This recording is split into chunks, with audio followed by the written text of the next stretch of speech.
Avant de regarder cette vidéo pleine de frissons, assurez-vous d'être seul, bien dans le noir et que votre porte est bien fermée.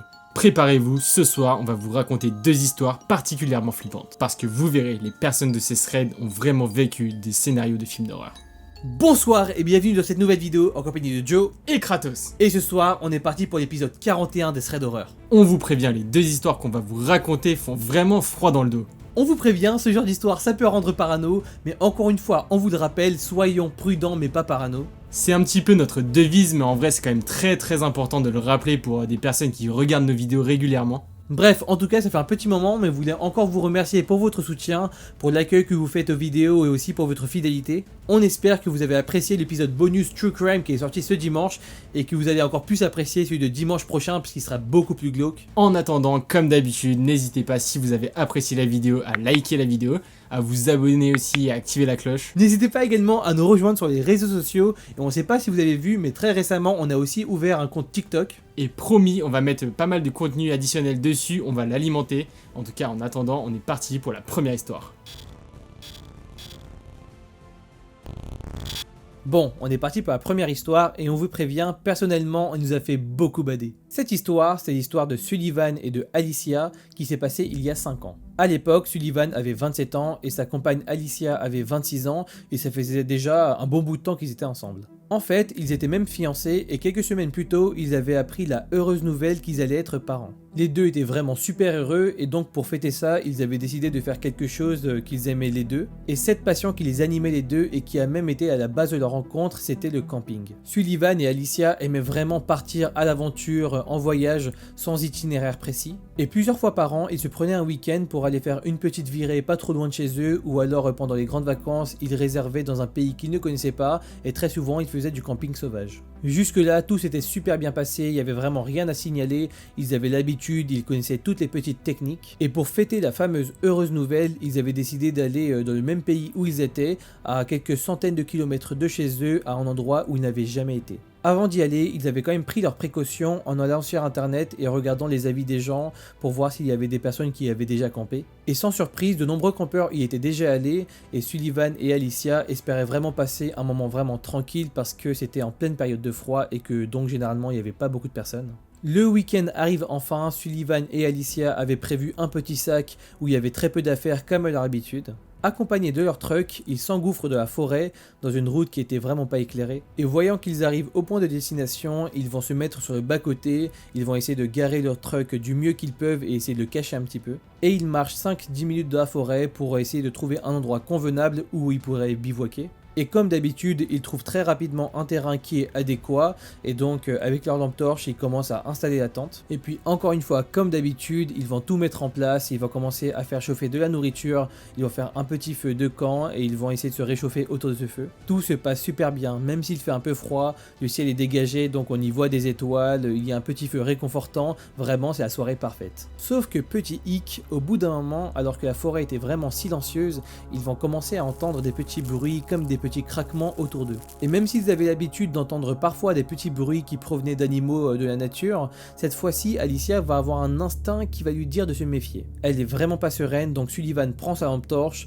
éclaire les alentours et voit qu'il n'y a effectivement personne. Mais voilà, ils sont pas plus flippés que ça, ils vont continuer à manger leur repas. Sauf que pendant qu'ils mangeaient, le fameux bruit va recommencer encore plus fort et il semblait être même plus proche. Cette fois-ci, ils sont presque sûrs qu'il y a quelque chose qui guette autour du camp, donc ils vont vraiment être prudents, ils vont commencer à appeler pour voir s'il y avait quelqu'un. Mais comme on s'y attend tous, ils ne vont recevoir aucune réponse et ils seront seuls dans le noir en pleine forêt. Et quelques dizaines de minutes plus tard, alors qu'ils étaient définitivement passés à autre chose et qu'ils avaient presque oublié les craquements, le pire qui pouvait leur arriver se produit. Une silhouette dans la forêt se dirige vers eux et se rapproche de plus en plus. Et même à ce moment, alors que Sullivan et Alicia ne savent pas qui est la personne en question, ils sont pas plus flippés que ça parce qu'ils se disent que c'est peut-être un voyageur qui s'est perdu. L'homme arrive finalement à leur hauteur et là il voit qu'il est plutôt mal en point et que ses vêtements sont plutôt sales. Et là, sans prononcer un seul mot, l'homme va leur faire comprendre qu'il a faim. Sullivan et Alicia vont essayer de surmonter leur peur de l'inconnu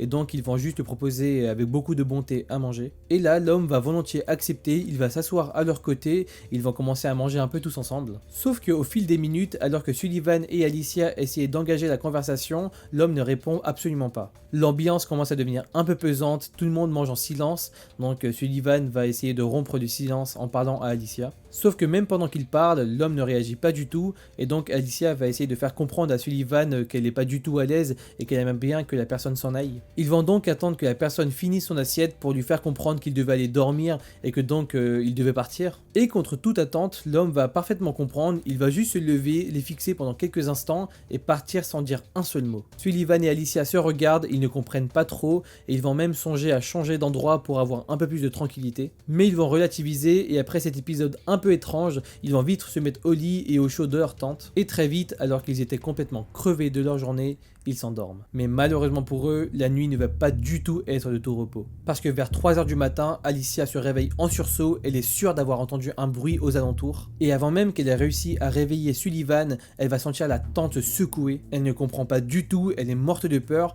Et c'est à ce moment que Sullivan se réveille à son tour et constate avec elle que la tente est en train de se faire secouer par un individu. Sur le coup, alors qu'ils viennent juste de se réveiller, ils ne savent vraiment pas comment agir et donc ils vont essayer de demander à l'individu ce qu'il veut. L'individu ne va pas du tout répondre et c'est là que Sullivan va avoir un coup de génie. Il va prendre son portable et faire comme s'il l'appelait le 911. Et en vérité, il faut savoir qu'à ce moment, Sullivan et Alicia n'avaient quasiment pas de réseau car ils étaient en plein dans la forêt et qu'ils ne captaient quasiment rien. Mais paniqué, alors que l'action n'avait duré qu'une dizaine de secondes au total, il va prendre son téléphone et faire comme s'il parlait à un agent, un opérateur du 911. Il va improviser quelques secondes et là il va voir que la tente s'arrête de bouger et que l'individu n'est plus en train de la secouer. Alors qu'il pensait que c'était fini, la personne dehors va commencer à éclater de rire et tout naturellement va commencer à faire demi-tour pour s'éloigner du campement. Sullivan et Alicia ne savent pas du tout comment agir, Alicia est en pleurs, ils sont complètement sous le choc. Pendant quelques minutes, ils vont donc rester dans la tente et là, ils vont établir une stratégie. Sullivan va sortir de la tente en faisant comme s'il était toujours au téléphone. Pendant ce temps, Alicia prépare toutes leurs affaires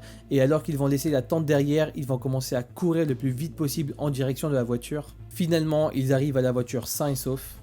Les deux sont complètement à bout de souffle, mais ils sont vraiment ravis de voir que la voiture n'a rien et très vite ils vont mettre leurs affaires dedans et démarrer. Ils vont rouler pendant une petite demi-heure et là ils vont s'arrêter sur une petite aire d'autoroute où ils vont finir leur nuit. Au petit matin, en se réveillant, ils vont reparler de l'histoire et vont se dire que c'était vraiment bizarre, qu'ils avaient vraiment eu peur et que peut-être ils étaient tombés face à un psychopathe. Ils vont bien sûr également se demander s'il s'agissait de la personne qu'ils avaient rencontrée, mais malheureusement ils n'auront jamais la réponse. Et finalement, plus tard dans la matinée, ils vont décider de retourner à l'endroit du campement pour récupérer leur tente. Sauf que là, ils voient avec effroi qu'un des côtés de la tente a été complètement déchiré. Sullivan et Alicia sont complètement sous le choc, ils ne connaissent vraiment pas la motivation de la personne qui a fait ça. Est-ce que cette personne-là leur voulait du mal? Qu'est-ce qui se serait passé s'ils étaient sortis de la tente plus tôt? Ou alors, est-ce qu'il s'agissait simplement d'un squatter qui essayait de vérifier si la tente était occupée? Bref, ils n'en sauront rien et ils vont finalement rentrer chez eux. Malgré toute cette histoire, ils n'ont heureusement pas perdu leur passion pour le voyage et l'aventure. Et depuis cette histoire, ils sont déjà partis plusieurs fois en camping et tout s'est très bien passé. Mais malgré tout, ils n'oublieront jamais ce fameux soir où ils pensaient être seuls alors que clairement ils ne l'étaient pas. La deuxième histoire, c'est celle de Cassandra et de sa colocataire Jasmine. Les deux ont 26 ans et à ce moment-là, elles font des études de médecine. Bon, il faut savoir que les deux amies sont assez fêtardes, du coup même pendant la semaine, elles rentraient très tard. Ça arrivait très régulièrement que le soir, elles sortent, qu'elles fassent des soirées et qu'elles rentrent très tard, donc qu'elles ne dorment pas beaucoup. Et ce soir-là, c'était un vendredi soir, elles étaient vraiment crevées, elles n'avaient plus envie de sortir. Donc pour l'occasion, elles se sont organisées une petite soirée tranquille avec un petit film et 22h, elles étaient déjà couchées. Mais alors qu'elles étaient déjà en train de dormir à point fermé, elles vont commencer à entendre des bruits bizarres à l'étage du dessus. Les bruits vont durer quelques secondes, mais bon, Cassandra va pas faire attention plus que ça et elle va se rendormir. Petite précision qui aura son importance dans la suite de l'histoire, c'était l'été quand l'histoire s'est passée. Et donc Cassandra et Jasmine avaient l'habitude de dormir avec la fenêtre de leur balcon ouverte. Mais bref, alors que quelques minutes plus tard, Cassandra avait réussi à se rendormir, elle va de nouveau être réveillée par des bruits à l'étage. Cette fois, elle entend que c'est une dame qui est en train de crier, elle a l'air d'être au téléphone, elle dit des choses qu'elle ne comprenne pas. Mais elle a vraiment l'air paniquée, du coup ça va faire flipper Cassandre et elle va réveiller Jasmine. Les deux vont se demander ce qui est en train de se passer, elles vont s'inquiéter en fait pour la voisine, elles vont se dire que si ça se trouve quelque chose c'est en train de se passer. Mais bon, au bout de quelques minutes, ça a l'air de se calmer, du coup elles vont se dire que ce n'est pas non plus la peine de forcément faire quelque chose. Malheureusement, les bruits ont l'air de s'intensifier et la dame commence à crier de plus en plus. Mais au bout d'un moment, Cassandra et Jasmine vont même entendre des bruits comme si quelqu'un était en train de frapper aux portes. Les deux amis vont aller s'enfermer dans la chambre de Jasmine parce que apparemment à cet endroit-là on entendait un petit peu mieux ce qui se passait à l'étage. Malheureusement, elles ne vont pas réussir à entendre grand chose et au bout d'un moment ça va quand même se calmer. Bon, Cassandra et Jasmine ont vraiment hésité, elles se disent que peut-être que sa voisine avait des soucis donc elles voulaient presque appeler la police. Mais bon, finalement elles vont se désister, elles ne vont pas le faire vu que ça a l'air de s'être calmé. Mais bon, ça les avait quand même bien fait flipper, on vous le rappelle, on est quand même en pleine nuit à ce moment-là et ils ont entendu des bruits très bizarres. Du coup, encore un petit peu flippées par ce qui vient de se passer, elles vont décider de dormir ensemble dans la chambre de Jasmine. Finalement, alors que initialement elles étaient hyper crevées, elles ne vont pas réussir à trouver le sommeil. Elles vont rester réveillées comme ça pendant quelques minutes et au bout d'un moment, elles vont entendre quelqu'un toquer violemment à la porte. Le toquement est vraiment hyper fort et cette fois elles le savent, c'est bien chez elles que la personne est en train de toquer. Tout de suite, alors qu'elles ne s'étaient pas vraiment remises de leurs émotions, elles vont faire le lien avec les bruits qu'elles avaient entendus juste avant. Elles vont se dire que c'est peut-être la même personne, que c'est peut-être une personne dangereuse qui leur veut du mal. Elles vont donc décider de rester dans la chambre et de faire le moins de bruit possible, mais quelques secondes après, elles vont réentendre les toquements et cette fois, elles vont entendre qu'en fait c'était la police qui était en train de toquer. Cassandra hésite vraiment, à ce moment-là, elle ne sait vraiment pas, elle se dit que c'est peut-être un faux flic en fait. Donc en essayant d'être les plus discrètes possible, elles vont se diriger vers la porte d'entrée et regarder à travers le Judas. Et à ce moment-là, elles vont se rendre compte qu'effectivement c'est bien deux policiers qui sont à la porte. Mais bon, ça n'empêche pas qu'elles ne savent pas du tout ce qui est en train de se passer, elles ne savent pas pourquoi il y a deux flics à leur porte d'entrée. Elles vont donc ouvrir la porte et c'est à ce moment-là qu'il y a deux des flics qui vont leur dire de sortir et sans même leur demander, ils vont rentrer dans l'appartement. À ce moment-là, elles se retrouvent devant leur porte d'entrée avec un policier qui était resté là avec elles. Elles ne comprennent pas du tout ce qui est en train de se passer, les policiers sont en train de fouiller l'appartement. Finalement, après quelques instants de stress total, les deux filles vont entendre les policiers dire qu'ils ont trouvé quelqu'un. Et après quelques secondes, elles vont voir les deux policiers sortir avec un complet inconnu menotté. Cassandra et Jasmine sont abasourdies par ce qui est en train de se passer et à ce moment-là, il y a en fait un policier qui va leur expliquer ce qui s'est passé. L'homme avait effectué une tentative de cambriolage à l'étage du dessus. Alors que l'homme était rentré dans l'appartement de chez la voisine, elle s'était enfermée dans une chambre, elle avait commencé à appeler la police comme elle pouvait. Pendant ce temps, l'homme s'était acharné sur la porte, il avait donné des coups de partout et finalement, il s'est enfui par le balcon. Et comme vous l'avez bien entendu deviner, il avait atterri sur le balcon de Jasmine et de Cassandra. Les policiers l'ont retrouvé alors qu'il était en train de se cacher derrière le canapé. Les deux colocs vont donc comprendre que pendant tout le temps où elles étaient en train d'essayer de se rendormir, l'homme était là avec elles dans l'appartement. Cette révélation va complètement leur glacer le sang, elles vont se dire qu'elles ont risqué énormément à dormir avec leurs fenêtres de balcon ouvertes. Elles vont quand même être complètement choquées, elles ne vont pas comprendre comment ça se fait qu'elles n'avaient pas entendu l'homme arriver sur le balcon. Même si à ce moment-là elles étaient dans leur chambre, elles pensent qu'elles l'auraient quand même entendu, mais apparemment non. Au final, la soirée s'est terminée au commissariat, la voisine n'a heureusement rien eu, et elles vont vraiment avoir du mal à rentrer chez elles parce qu'à chaque fois qu'elles se retrouveront seules, elles vont avoir l'impression qu'il y a une présence chez elles. Et surtout, elles ne vont pas arrêter de se demander ce qui se serait passé si elles avaient découvert l'individu avant la police. Bon, on est tous d'accord et on s'excuse, on espère que vous n'allez pas directement vous ruer à fermer vos fenêtres.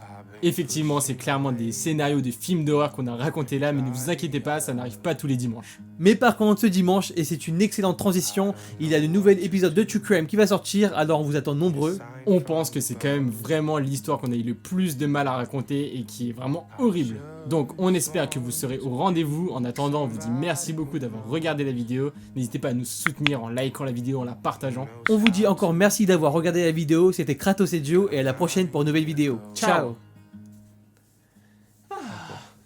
Tournage compliqué. C'était une fin de tournage, j'ai failli oublier de le dire. Ça c'est autre chose, mais pas sur Je sais pas quoi. Je vais te dire. Vas-y, je vais pas rigoler. Je vais pas rigoler. Je vais pas plus rigoler que là. A few moments later. Putain, con. Oh putain. C'est la faute. Il va trop loin. And